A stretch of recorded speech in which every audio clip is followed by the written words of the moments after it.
Gaya hidup yang dipenuhi dengan kemewahan lagi jadi anggapan publik untuk instansi kepolisian saat ini.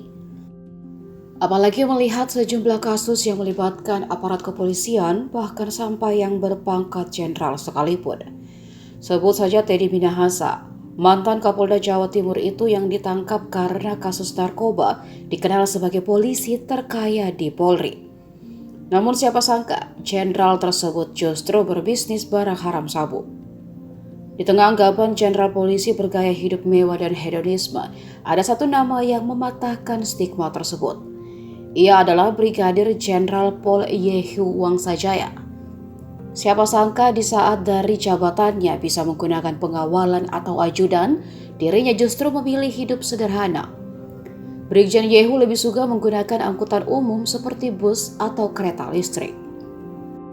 Bahkan sering berangkat ke kantor Mabes Polri dengan memanfaatkan MRT.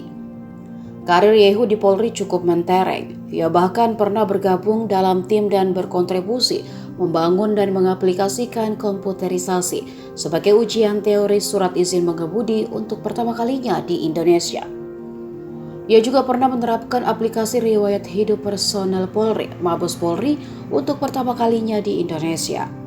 Sebelum menjadi ahli IT Polri, Brigjen Yehu sempat mengemban beberapa jabatan penting. Salah satunya adalah Kepala Sekretariat Kompolnas pada tahun 2019.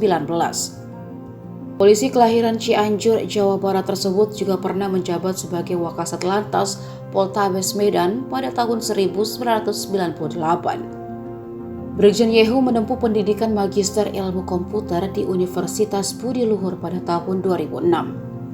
Sedangkan untuk pendidikan akademi kepolisian atau Akpol, Jenderal Polisi berumur 55 tahun tersebut merupakan angkatan tahun 1989.